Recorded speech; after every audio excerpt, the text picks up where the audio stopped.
சிலர் தான் வராங்கப்பா. ஆண்டவரே கர்த்தாவே ஒவ்வொருவருடைய கண்களை திறக்க வேண்டுமாறு ஜெபிக்கிறப்பா. ஆண்டவரே இந்த இடத்துல கர்த்தாவே ஆண்டவரே இந்த ஆலயம் நிற்பதே இசப்பா இந்த எத்தனையோ பிள்ளைகளுக்கு தெரிந்தும் ஆண்டவரே சோத்திரம். ஆண்டவரே ஏற்கனவே வந்த பிள்ளைகளும் நிர்விசாரமாக இருக்கிற அந்த காரியங்கள் எல்லாம் ஆண்டவரே வரும் நாட்கள்ல ஆண்டவரே சோத்திரிக்கிறப்பா. குடும்பமாக ஆண்டவரே இந்த இடத்துல பங்கு கொள்ள ஆண்டவரே கிருபை கொடுப்பதற்காக உமக்கு நன்றி செலுத்துகிறோம். எங்க சபை விசுவாச பிள்ளைகளுடைய தேவைகள் எல்லாம் அந்த வேலையில் அந்த ஆராதனை வேலையிலே கர்த்தாவே அவர்கள் வேண்டுவதற்கும் நினைப்பதற்கும் மேலாக அற்புதங்களை அதிசயங்களை எசப்பாட்டி செய்ய போவதற்காக உமக்கு நன்றி செலுத்துகிறப்பா. செய்தி வேலையில தாசனை மறைத்து நீர் வெளிப்பட வேண்டும் தகப்படையாக சோத்திரிக்கிறோம்.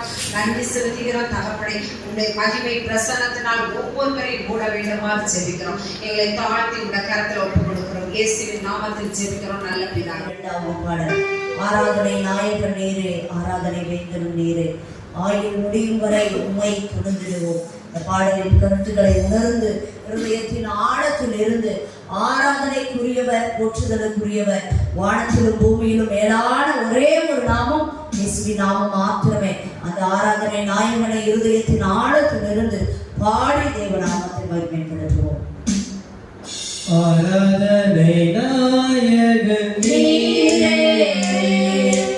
ஆராதனை வேந்தனும் நீரே,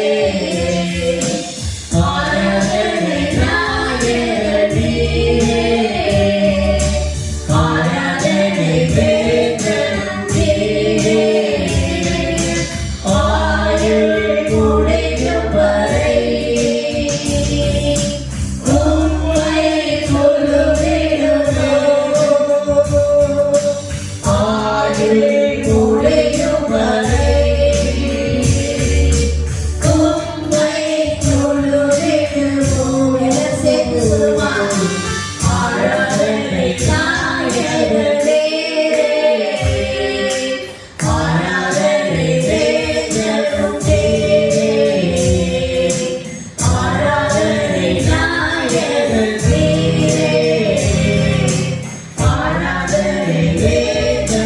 Amen.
7ஆம் பாடல்.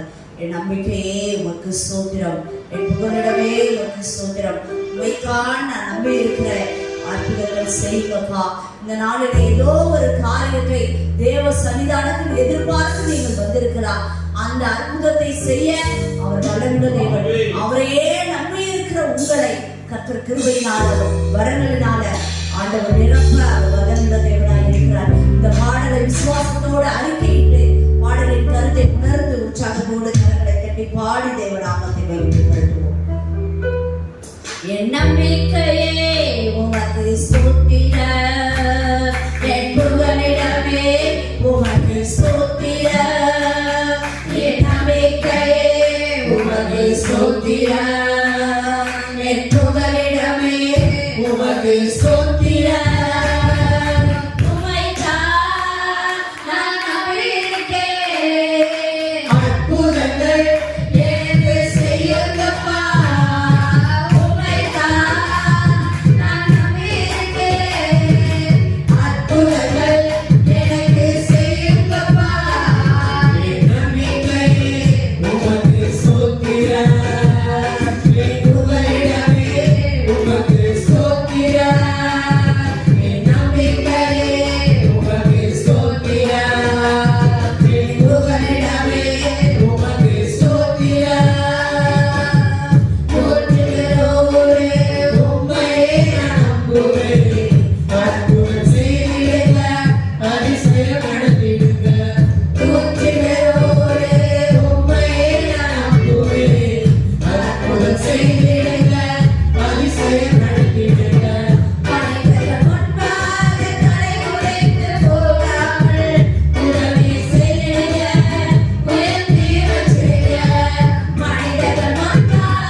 சொல்லுகிறார், அவர் செய்ய நினைத்தத மனுஷனுடைய கண் காணவும் இல்லை, காதுகள் கேட்கவும் இல்லை, அது மனுஷனுடைய இருதயத்துல தோன்றவும் இல்லை. ஆண்டவர் அப்படிப்பட்ட அதிசயங்களை அற்புதங்களை நம்முடைய வாழ்க்கையில செய்ய அவர் வல்லமையுள்ளவர். யாருக்கு அப்படின்னா 100க்கு 100 நீங்க தான் அப்படின்னு யாரெல்லாம் அவர்களை நம்புகிறார்களோ அவங்களுக்கெல்லாம் அவர் ஆராய்ந்து முடியாத பெரிய காரியங்களை, எண்ணி முடியாத அதிசயங்களை கர்த்தர் செய்ய வல்லமையுள்ள தேவனாய் இருக்கிறார். இந்த சரணத்தை மாத்திரம் மறுபடி ஒரு முறை எல்லாரும் கரங்களை கட்டி உற்சாகமாக, ஆண்டவரே என் வாழ்க்கையில இன்றைக்கு நான் எதிர்பார்த்து வந்திருக்கிற காரியம் ஆண்டவரே நடக்காது கூடாதுதான், ஆனா உங்களை மாத்திரம் நான் 100% நம்பி வந்திருக்கேன் ஆண்டவரே. அறைய முடியாத காரியங்களை, எண்ண முடியாத அதிசயங்களை என் வாழ்க்கையில, என் குடும்பத்துல, என் பிள்ளைக்கு, என் வேலையில நீ செய்யுங்க. ஆண்டவரை நோக்கி பார்த்து ஒரு எதிர்பார்ப்போடு நம்ம எல்லாரும் பாடி தேவ நாமத்தை மகிமைப்படுத்துவோம். ஆராய்ந்து முடியாத அதிசயங்கள் செய்பவரே, அற்புதம் செய்கிற அதிசயங்கள் ஆராய்ந்து முடியாத அதிசயங்கள் செய்பவரே, அற்புதம் செய்கிற அதிசயம் நடத்துகிற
அவர்களுக்கு இன்றைக்கே இப்பொழுதே அற்புதம் செய்ய வல்லமையுள்ள தேவனாய் இருக்கிறார். நம்ம எல்லாரும் எழுந்து நின்று சங்கீதம் 115வது சங்கீதத்தை வாசித்து போகிறோம்.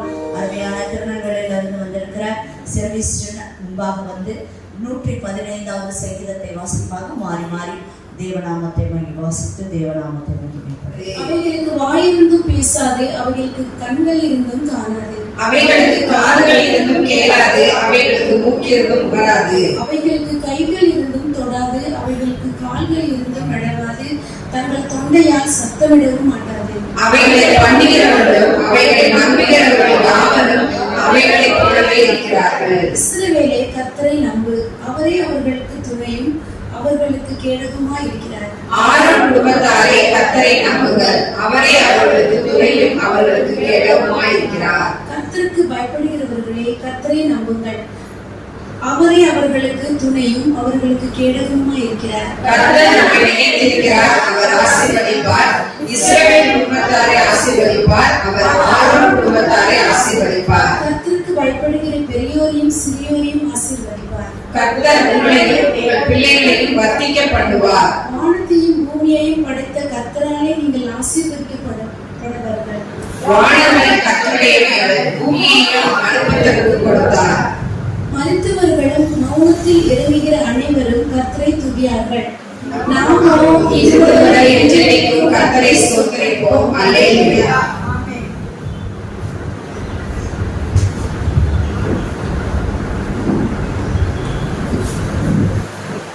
ஹல்லேலூயா, ஹல்லேலூயா.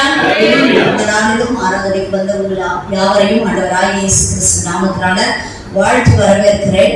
இப்போதும் நாம் வாசித்த இந்த 115வது சங்கீதத்தின் முதல் வசனம் சொல்லுகிறது, எங்களுக்கு அல்ல கர்த்தாவே, எங்களுக்கு அல்ல, உமது கிருபை நிமித்தமும் உமது சத்தியத்தின் நிமித்தமும் உம்முடைய நாமத்திற்கே மகிமை வரப்படும். இந்த சங்கீதம் எப்ப எழுதப்பட்டது அல்லது இந்த தாவீதினால சொல்லப்பட்டது அப்படின்னு சொன்னா, அவர் கோலியாத்தை என்ன செய்கிறாரு? முறியடிக்கிறார். முறியடித்த போது மக்கள் எல்லாரும் சொல்றாங்க, தாவீது சவுல் கொன்றது 1000, தாவீது கொன்றது 14. ஆனா அந்த மக்களுடைய சத்தத்தை காட்டிலும் தாவீது தன் இருதயத்திலிருந்து சொல்லுகிறார், ஆண்டவரே, இன்றைக்கு கிடைத்திருக்கிற இந்த பெரிய ரட்சிப்பு, இந்த மீட்பு எனக்கானது அல்ல, எனக்கானது அல்ல. இது எங்களுக்கு முன்பாக ஏற்படுத்துறது யாரு? நீங்க தான். அதுக்கு என்ன என்ன பண்ணிருக்கீங்க? பயன்படுத்திருக்கீங்க அப்படின்னு சொல்லி அவர் தனக்கு கிடைத்த புகழையும் புகழ்ச்சியும் யாருக்கு சொல்றாரு?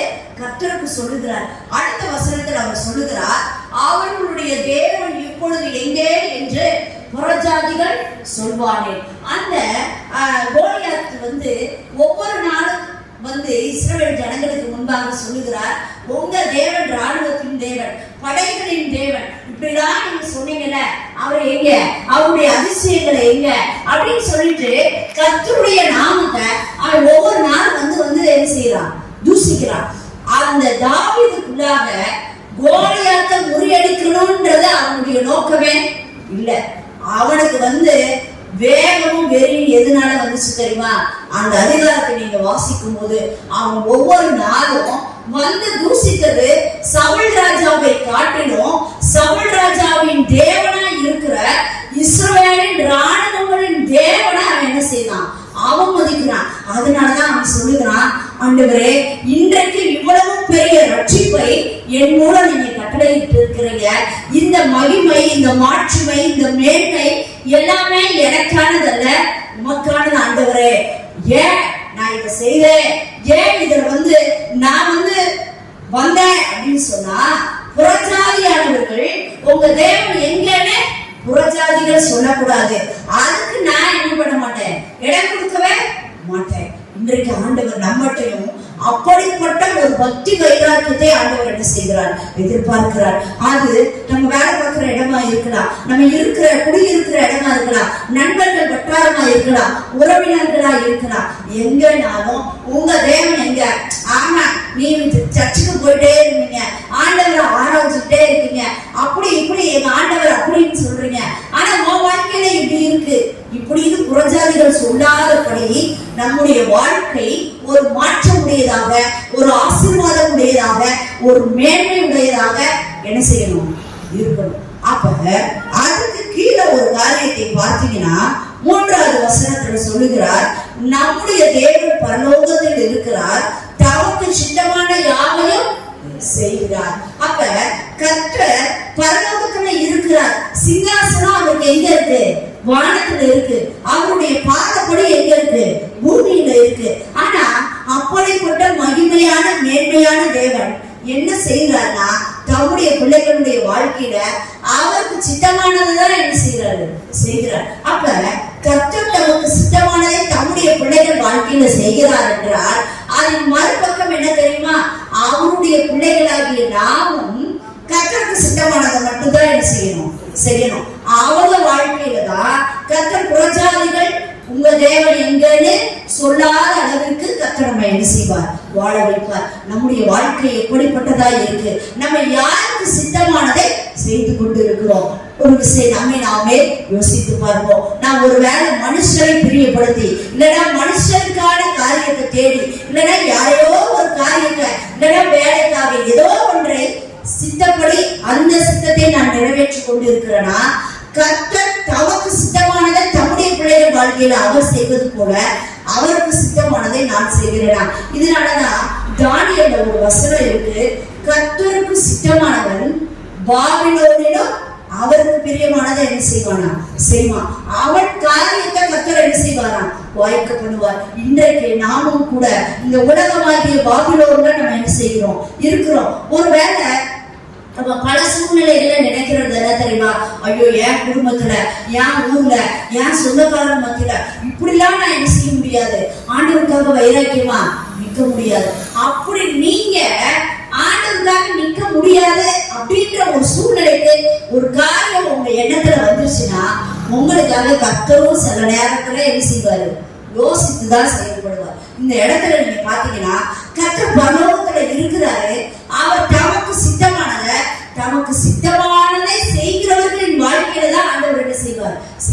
அப்ப இன்றைக்கு நம்மை நாமே தேவ சன்னிதானத்துல யோசித்து பாருங்க.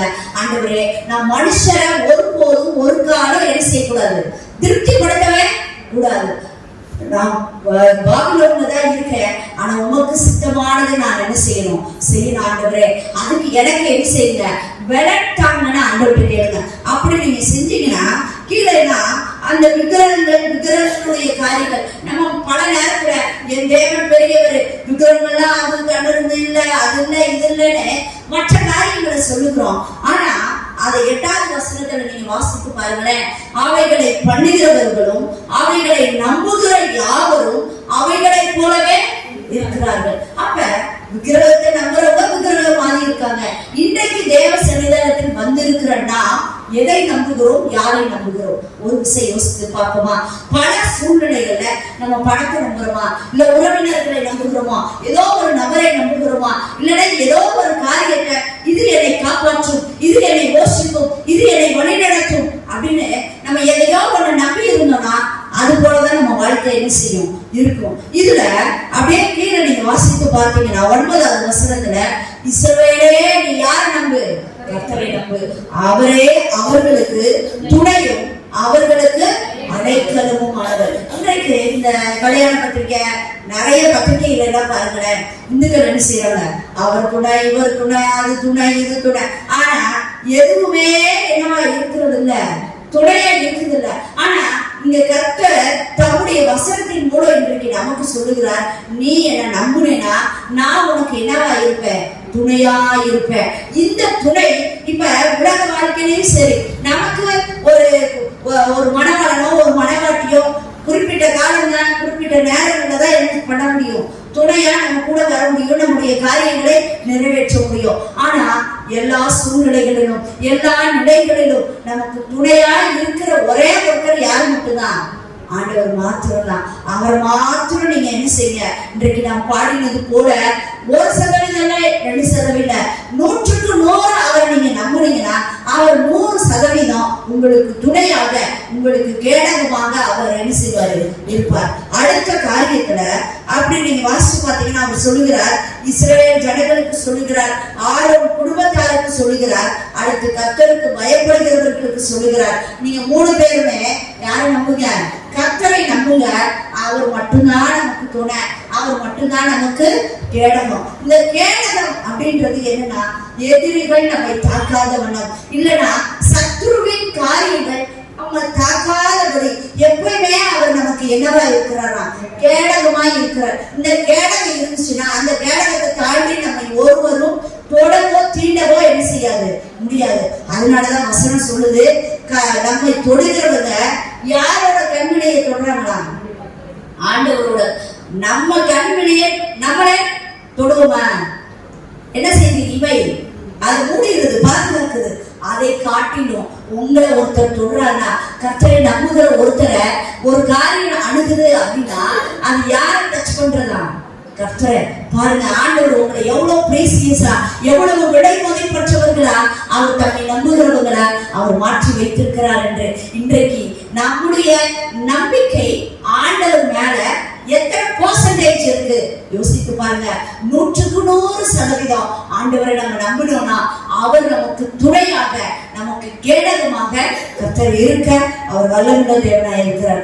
அடுத்து அந்த வசனங்கள் சொல்லுது, கர்த்தருக்கு பயப்பட்டார் ஆண்டவர் என்ன செய்வாரா, அந்த குடும்பத்தை, அந்த சந்ததியை, அந்த தலைமுறைகளை கர்த்தர் ஆசீர்வதிப்பேன், வர்த்திக்க பண்ணுவேன். இந்த வர்த்தித்தல் அப்படின்றதோட இன்னொரு அர்த்தம் தான் இந்த வருஷத்தின் வாக்குத்தத்தம். கர்த்தர் நம்மளை என்ன பண்ணுவாராம், திருளாய் பெருக்கப்படுவார். அது நம்முடைய ஆசீர்வாதமா இருக்கலாம், நம்முடைய மேன்மையா இருக்கலாம், நம்ம எதிர்பார்த்திருக்கிற எந்த காரியமா இருக்கலாம். அது கொஞ்சமா இருக்குன்னு இன்னைக்கு நீங்க நினைச்சிட்டு இருக்கீங்களா, ஆண்டவரை அது எவ்வளவு பெருகணும்னு நினைக்கிறீங்களோ அவ்வளவு பெருக்கத்தோட கர்த்தரை நீங்க நம்புனீங்கன்னா உங்களுடைய ஆசீர்வாதம் அவ்வளவு என்ன செய்யும், பெருகும். அப்ப இந்த நாளில் ஆண்டவர் சொல்லுகிற 16வது வசனத்துல, வானங்கள் கர்த்தருடையவைகள், பூமியோ மடுப்புகிறவருக்கு கொடுத்தார். அப்ப வானமும் பூமியுமே யாருடையதா, ஆண்டவருடையதான். அப்ப இதுல இருக்கிற வெள்ளி, பொண்ணு, ஆடு, மாடு, உங்களுக்கு என்னென்னலாம் தேவைய சாப்பாடு,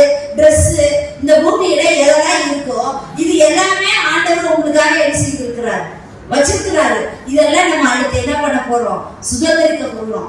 எப்ப யாருக்கு அப்படின்னா கர்த்தரை தங்களுக்கு தெய்வமாக கொண்ட ஜாதிக்கும் ஜனத்திற்கும் கர்த்தர் பூமிய என்னவா கொடுத்திருக்கிறாரா? சுதந்திரமா கொடுத்திருக்கிறாரா. சுதந்திரம் அப்படின்னா என்ன தெரியுமா? பத்திரமா எழுதி ஆண்டவர் உங்களுக்கு கொடுத்திருக்கிறாரா.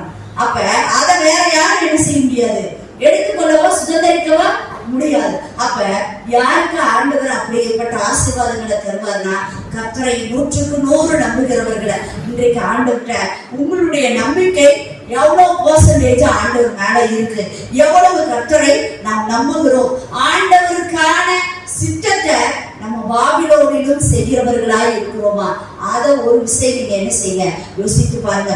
ஒருவேளை மனுஷரை பிரியப்படுத்தி மனுஷருக்கான காரியத்தை அவங்க ஏதாவது நினைச்சுக்குவாங்க. இல்லைன்னா அந்த நினைக்கிறவங்க எவ்வளவு வருஷம் எவ்வளவு நாட்கள் உங்க கூட இருப்பாங்க. ஒரு சிச்சுவேஷன்ல உங்களை மறுதளிச்சு பேர் மாதிரி நினைச்சிருவாங்க, போயிருவாங்க. ஆனா என்றென்றைக்கும் நம்மை விட்டு விலகாதவர், நம்மை ஆதரிக்கிறவர், நமக்கு துணையாய் இருக்கிறவர், நமக்கு கேடகமாய் இருக்கிறவர் யார் மட்டும்தான்? ஆண்டவர் ஒருத்தர் மாத்திரம்தான். நம்ம நிலைமையை நினைச்சு பாருங்களேன். பல சூழ்நிலையில நன்மையான காரியங்களை நம்மோடு இருந்தவர்கள் நமக்கு நடந்த தீமையான காரியங்கள் நம்மோட இல்ல. நம்மள என்னன்னு கேட்கவே ஆள் இல்ல. ஆனா அந்த சூழ்நிலையிலும் நம்மோடு இருந்தவர், நம்மை ஆதரித்தவர், நம்மை வழி நடத்தினவர், நம்மை போஷித்தவர், நம்மை காப்பாற்றினவர் ஆண்டவர் ஒருத்தர் மாத்திரம்தான். அதனாலதான் சங்கீதக்காரனாகிய தாவீது கடைசியில சொல்லுகிறார், வானங்கள் கர்த்தருடையது, பூமியோ மனுபுத்திரருக்காக அவர் என்ன செஞ்சிருக்கிறாரா? கொடுத்திருக்கிறாரு. இப்படிதான் அதிசயமாய் அற்புதமாய் எப்போதும் நம்மோட இருக்கிற தேவனை என்ன பண்ணணுமா? இப்ப மறுத்தவர்களும் மௌனத்தில் இறங்குகிற யாவரும் கர்த்தரை துதியார்கள். இது இந்த வசனம் நல்லாவே எல்லாருக்குமே வழங்கும். இப்ப நம்ம வீட்டுல இறந்து கூட யாராவது இன்னைக்கு ஆராதனைக்கு வந்து ஆராதிப்பாங்களா? அவங்க நினைச்சாலே என்ன செய்ய முடியாது, வரவே முடியாது. அடுத்து மௌனத்தில் இறங்குகிற யாவரும். அப்ப ஒருவேளை அந்த இறக்கும் தருவாயில் இருக்கிறவங்க கர்த்தரை துதிக்க முடியுமா? முடியாது.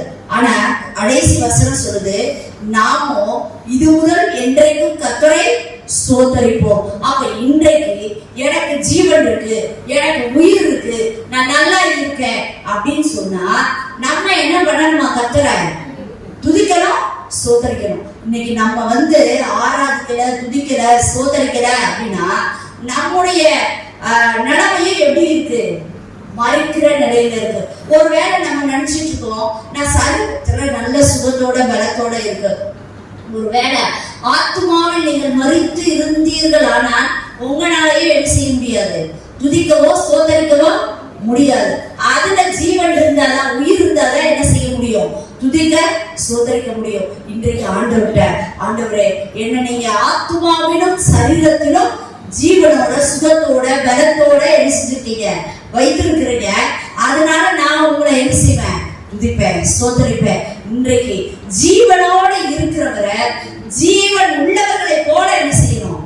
துதிக்கிறோம். இந்த சொல்வாங்கல்ல, அதாவது கொஞ்சம் ரொம்ப சோகமா அந்த மாதிரி அப்படிலாம் இருந்தா நம்மளே சொல்லுவோம், என்ன செத்தவையில வெத்தரவா கொடுத்த மாதிரி சொல்லியிருக்கோமா? இன்னைக்கு நம்முடைய ஆராதனை அப்படி என்ன செய்யக்கூடாது, இருக்கக்கூடாது. ஆண்டவர் நல்ல கரங்களை கொடுத்திருக்கிறார். எத்தனையோ பேருக்கு இன்னைக்கு ஆஸ்பத்திரியில போய் பாருங்க, நமக்கே ஒரு கையில ஒரு விரல் சரியா வரலன்னு வச்சுக்கோங்க, எவ்வளவு கஷ்டப்படுறோம், அதுக்காக எவ்வளவு ஸ்பெண்ட் பண்றோம். ஆனா ஆண்டவர் இன்றைக்கு நல்ல கரங்களை உடைக்கிறதற்கு நல்ல கரங்களை தந்திருக்கிறார், ஓடுகிறதற்கு நல்ல கால்களை தந்திருக்கிறார், பாடுகிறதற்கு பேசுகிறதற்கு நல்ல குரல்வளையத்தை தந்திருக்கிறார். அதை கர்த்தருக்காக என்ன செய்ய பயன்படுத்துங்க. மறைத்தவர்களும் மௌனத்தில் இறங்குகிறவங்களும் தான் யாரும் துதிக்க மாட்டாங்க, கர்த்தரை துதிக்க மாட்டாங்க, சத்தம் வராது, அவங்களோட ஆராதனை என்ன செய்யாது, கேட்கப்படாது. இன்றைக்கு ஆண்டவர் நம்மளோட ஜீவனோட சுகத்தோட பலத்தோட ஆரோக்கியத்தோட இந்த ஆராதனைக்கு கர்த்தர் நம்மை கொண்டு வந்திருக்கிறார் என்றால், ஜீவன் உள்ளவரை ஜீவனோடு நம்ம நல்ல சத்தத்தை உயர்த்தி இருதயத்தின் ஆழத்திலிருந்து ஆண்டவரை துதிப்போம், ஸ்தோத்தரிப்போம். கர்த்தர் இன்றைக்கு ஆரோன் குடும்பத்தார, இஸ்ரவேல் குடும்பத்தார, கர்த்தருக்கு பயப்படுகிற யாவரையும் அவர் ஆசீர்வதிக்க அவர் வல்லமையுள்ள தேவனாய் இருக்கிறார். நம்ம எல்லாரும் எழுந்து நின்று கர்த்தரை ஆராதிக்க போகிறோம். ஜீவனுள்ளவங்க மாதிரி பாடி துதித்து கர்த்தரை என்ன செய்யணும், ஆராதிக்கிறோம். நம்ம எல்லாரும் இருதயத்தின் ஆழத்திலிருந்து ஒரு சில நிமிடங்கள் கர்த்தரை ஆராதிக்க போகிறோம். நம்ம எல்லாரும் தேவனை பாடி மகிமைப்படுத்துவோம்.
சபையோடு கூட வந்தார்.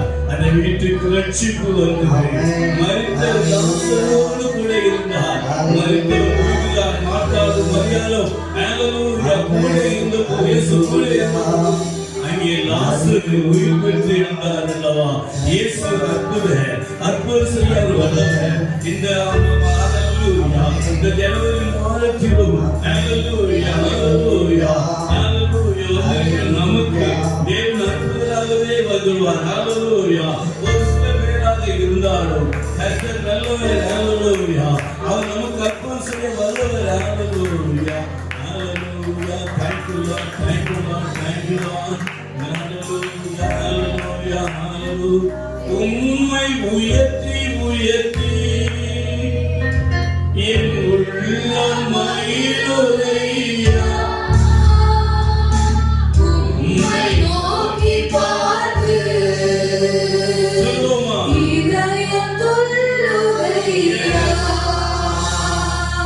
உம்மை உயர்த்தி உயர்த்தி உள்ளம் மகிழுதையா காப்பவரே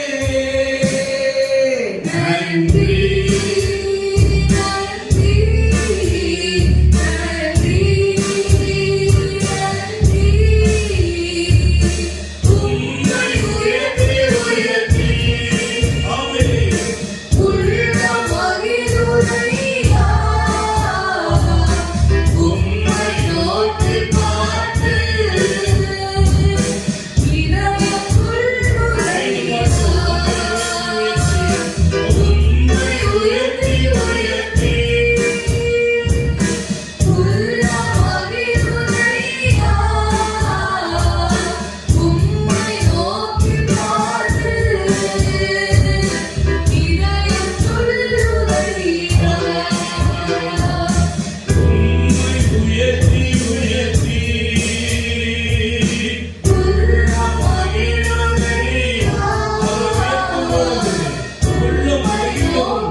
நடத்துகிற தேவன். ஹalleluya, ஹalleluya.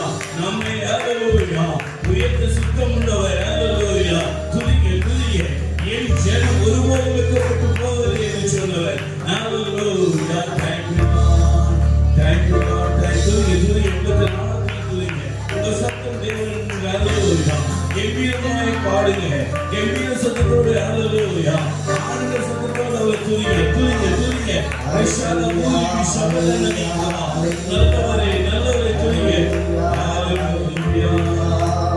காலையிலும் துதிப்பேன், மாலையிலும் துதிப்பேன், காலையிலும் துதிப்பேன், மாலையிலும் துதிப்பேன், மதியத்திலும் துதிப்பேன், இரவிலும் துதிப்பேன், ஆமென்.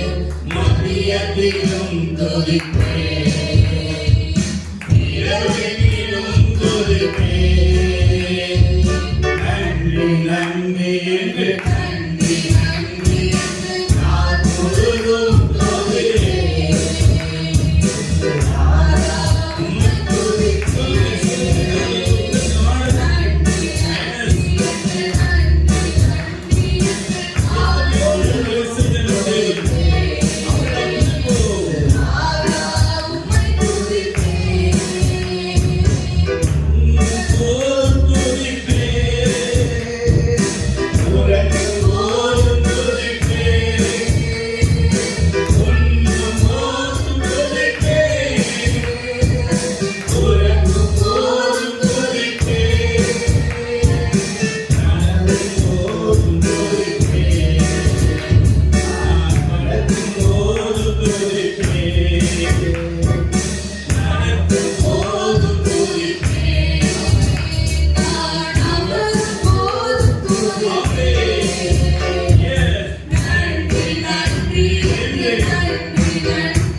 தேவனுடைய கரத்தில் படைத்த காணிக்கையை எல்லா பகுதியிலும் தேவ பிரசன்னம் அந்த இடத்துல இருந்ததுக்காக நம்ம எல்லா சுத்தமணி மயப்படுத்துவோமா? ஹalleluya ஹalleluya ஹalleluya. இருந்து தேவ பிரசன்னம் அந்த இடத்துல இந்த ஆலயத்துக்குள்ள இருக்கிற மனையோடு இருந்ததுக்காக நம்ம மீண்டுமாய் கரங்களை தட்டி அவருடைய நாமத்தை மயப்படுத்துவோம். ஹalleluya ஹalleluya ஹalleluya ஹalleluya. ஸ்தோத்திரம். அப்படியே கண்களை மூடி ஆண்டவர் சமூகத்தில் கொடுப்போம். அன்பின் பரலோக பிதாவே, அந்த நல்ல வேலைக்காக நன்றி செலுத்துகிறோம். இந்நேரம் மட்டும் ஆண்டவரே ஆரம்ப ஜெப வேலையிலிருந்து இந்த முடிகிற வேலை வரைக்கும் பிரசன்னம் அந்த இடத்துல இருந்ததுக்காக நாங்கள் நன்றி செலுத்துகிறோம். நாங்கள் பாடின பாடலெல்லாம் கர்த்தர் ஆசீர்வதித்தீரப்பா. உண்மை நாங்கள் ஆராதிக்கிற பொழுது நீங்கள் இறங்கி வந்து எங்களை ஆசீர்வதித்து ஆண்டவரே நீ முகர்ந்து பார்த்ததற்காக எனக்கு ஒரு சுத்திரம். அது மாத்திரமல்ல, உடைய வார்த்தையினால் எங்களை அனுப்பி ஆண்டவரே எங்களை இப்பொழுது இருக்கிறதை பார்க்கிறோம். எங்கள் கொடுக்கிற அந்த தேசத்தில் நாங்கள் பழுகவும் பெருகவும் ஆண்டவரே நீ செய்திருக்கிற அந்த கட்டளைகளை நாங்கள் கைக்கொள்ளவும் தேவன் எங்களுக்கு அன்பு செலுத்தக்கூடிய நாங்கள் ஒருவரோடு ஆண்டவரை அன்பு செலுத்தி நாமத்தை மகிமைப்படுத்த உதவி செய்யக்கூடியாக நாங்கள் செபிக்கிறோம். கருத்து ஒப்பு கொடுக்கிறோம். படைத்த காணிக்கைக்காக நாங்கள் செபிக்கிறோம். அன்னைக்கு ஆவேலையும் நம்முடைய காணிக்கையை அங்கீகரித்தது போல இந்த படைத்திருக்கிற அவருடைய எல்லா காணிக்கைகளையும் அங்கீகரிக்கிறாக. இப்பொழுது இருக்கிறதை பார்க்கிறோம். இந்த பிள்ளைகளுடைய வாழ்க்கையில எல்லாத்திலையும் பெருக பருக உதவி செய்கிறார். ஆண்டவரே நீ மேன்மைப்படுத்துவீராக. இதை எடுத்து பயன்படுத்தும் உடைய நாமத்தை மயப்படுத்தும்படியாக கூட சொல்கிறோம். ஒருவேளை பலவீனத்தோடு சுகத்தோடு ஆண்டவரே வேதனையோடு துன்பத்தோடு ஒத்துப்பார்கள். அப்படிப்பட்ட காரியத்தை அவரவர் நிலைமைக்கு தக்கவாறு நீங்கள் வெளிப்படுத்தி ஆண்டவரை நீங்கள் அதிசயத்தை ஆண்டவரை அற்புதத்தை செய்யும்படியாக நாங்கள் செபிக்கிறோம். இந்த கருத்தில் ஒப்புக் கொடுக்கிறோம். கர்த்தர் ஆசீர்வதியும். தொடர்ந்து வர தடையாக இருக்கிற பிள்ளைகளை ஆண்டவரே மாலை வேளையிலே கூட்டி வந்து சேர்த்து உங்களுடைய நாமத்தை மயப்படுத்தும். தொடர்ந்து பெரிய காரியங்களை செய்யுங்க. இயேசுவின் நாமத்தில் ஜெபிக்கிறேன் நல்ல பிதாவே, ஆமென். எல்லாரும் சேர்த்து சொல்வோம். என் ஆத்துமாவே ஸ்தோத்திரி, என் முழுவதுமே கர்த்தர் நாமத்தை ஸ்தோத்திரி, என் ஆத்துமாவே கர்த்தரை ஸ்தோத்திரி, கர்த்தர் செய்த சகல உபகாரங்களையும் மறவாதே. ஆமென்.